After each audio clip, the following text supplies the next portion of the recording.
Perkenalkan, nama saya Rismawati Oktariana Tambunan, serta Latsa CPNS tahun 2021 Angkatan 53 kelompok 4. Dengan pengampu materi Ibu Nurmayana Siregar.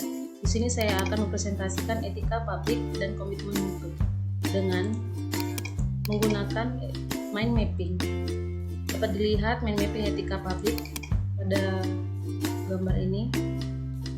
Etika publik merupakan suatu refleksi tentang standar atau norma yang menentukan baik atau buruk, benar atau salah, perilaku, tindakan dan keputusan untuk mengarahkan kebijakan publik dalam rangka menjalankan tanggung jawab pelayanan publik. Pada etika publik, membahas tentang kode etik dan perilaku pejabat publik. Kedua, membahas tentang bentuk-bentuk kode etik dan implikasinya. Yang ketiga, membahas tentang aktualisasi etika dan aparatur sipil negara. Kita akan membahas tentang kode etik dan perilaku pejabat publik yang terdiri dari nilai-nilai dasar etika publik, yaitu jujur dalam memberikan informasi, bersikap terbuka dalam pelayanan publik, bersikap tulus, bersikap sopan dan santun, bisa menjaga informasi yang bersifat rahasia, bersikap hormat, bertanggung jawab dalam menggunakan barang milik negara atau BNN, berlaku adil dalam memberikan pelayanan publik. Selanjutnya juga ada definisi dan lingkup etika publik. Ada 3 fokus utama dalam pelayanan publik. Yang pertama itu pelayanan publik yang berkualitas dan relevan. Kemudian ada sisi dimensi reflektif. Etika publik berfungsi sebagai bantuan dalam menimbang pilihan sarana kebijakan publik dan alat evaluasi. Kemudian ada modalitas etika, menjembatani antara norma moral dan tindakan faktual. Selanjutnya juga ada dimensi etika publik. Dimensi etika publik terdiri dari dimensi kualitas pelayanan publik. Dimensi etika publik ini menekankan pada aspek nilai dan norma serta prinsip moral, sehingga etika publik membentuk integritas pelayanan publik. Kemudian ada dimensi modalitas. Pemerintah bersih adalah syarat kemajuan suatu bangsa. Pemerintah korup menyebabkan kemiskinan, sumber diskriminasi, rentan konflik, dan penyalahgunaan kekuasaan. Membangun integritas publik pejabat dan politis harus disertai perbaikan sistem akuntabilitas dan transparansi yang didukung modalitas etika publik. Kemudian ada dimensi tindakan integritas publik. Integritas publik dalam arti sempit yakni tidak melakukan korupsi atau kecurangan.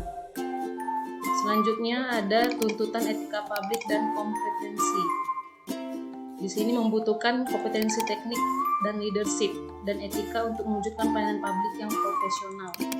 Kemudian ada perilaku pejabat publik, di mana reformasi birokrasi dengan melakukan perubahan mindset, seperti dari penguasa menjadi pelayan. Kemudian ada mindset dari wewenang menjadi peranan.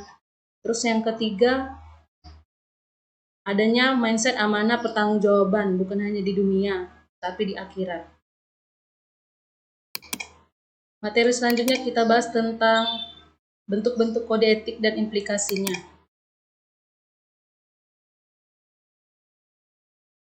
Yang pertama itu pentingnya etika dalam urusan publik. Pentingnya etika dalam urusan publik dapat dilihat merupakan norma etika yang berisi berbagai ketentuan dan kaidah moralitas, memiliki perbedaan dalam sistem sanksi jika dibandingkan dengan norma hukum. Kemudian yang kedua, penggunaan kekuasaan, legitimasi kebijakan.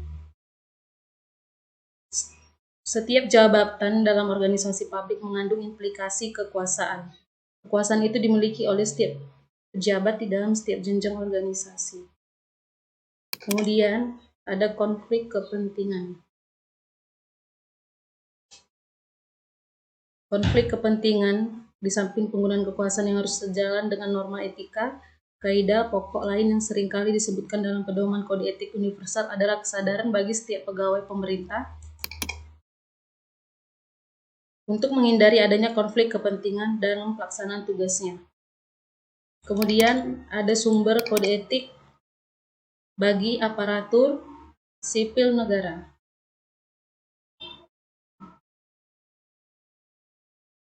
Rumusan kode etik bagi ASN yang berlaku di sebuah negara cukup beragam dari segi substansi maupun redaksinya. Biasanya rumusan kode etik itu mengikuti kaidah norma atau moral yang sifatnya universal dan sekaligus menyesuaikan dengan konteks lingkungan dari sistem administrasi publik di sebuah negara.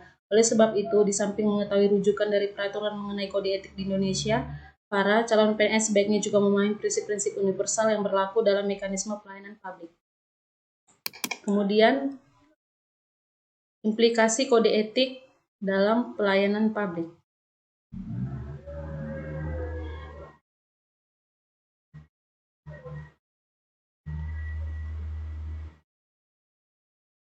Selanjutnya, kita akan bahas tentang aktualisasi etika aparatur sipil negara.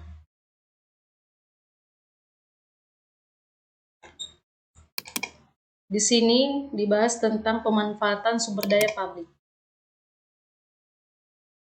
Contohnya seperti mudik untuk merayakan Idul Fitri bersama keluarga di kampung halaman sudah menjadi rutinitas tahunan masyarakat menjelang hari H.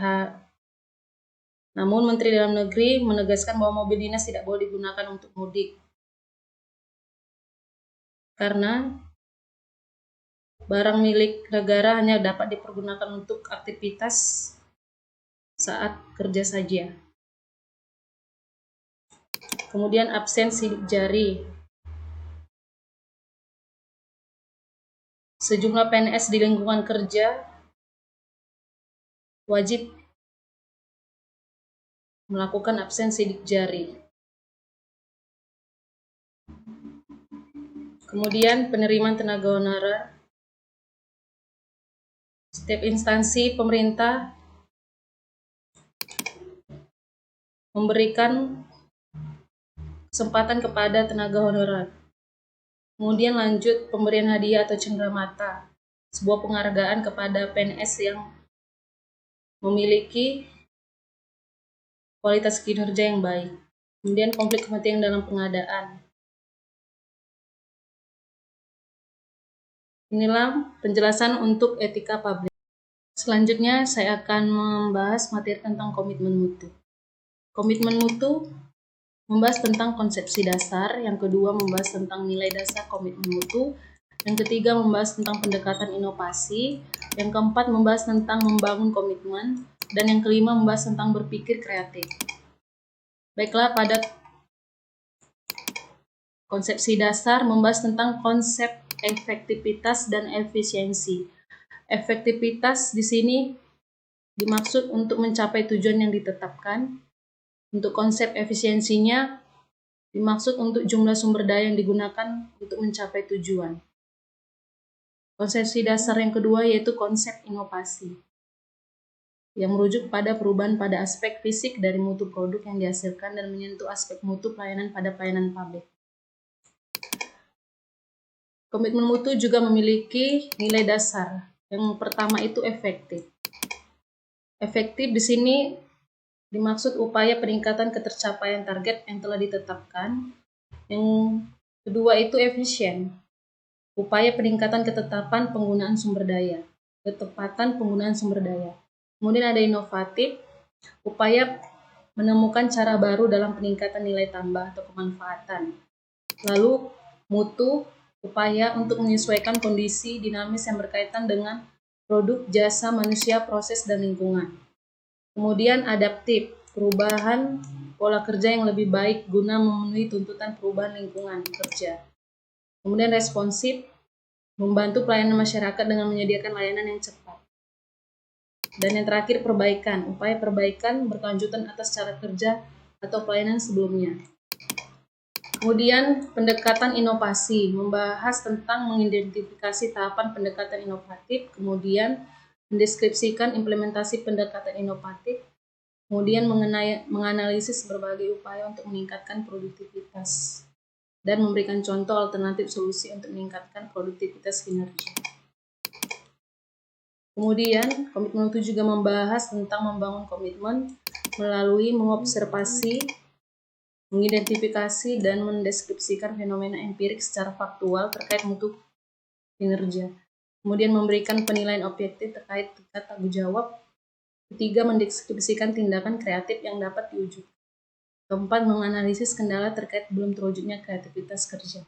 Kemudian, menganalisis faktor-faktor yang mendorong untuk meningkatkan kinerja. Komitmen mutu juga membahas tentang berpikir kreatif. Berpikir kreatif yaitu memberikan contoh nyata berbagai tindakan aparatur yang mencerminkan pemberian layanan publik, menjelaskan manfaat dari penyelenggaraan kerja, dan terakhir menampilkan kinerja yang menunjukkan komitmen kuat terhadap mutu berbasis kebijakan yang sudah ditetapkan. Demikianlah presentasi untuk materi komitmen mutu. Terima kasih.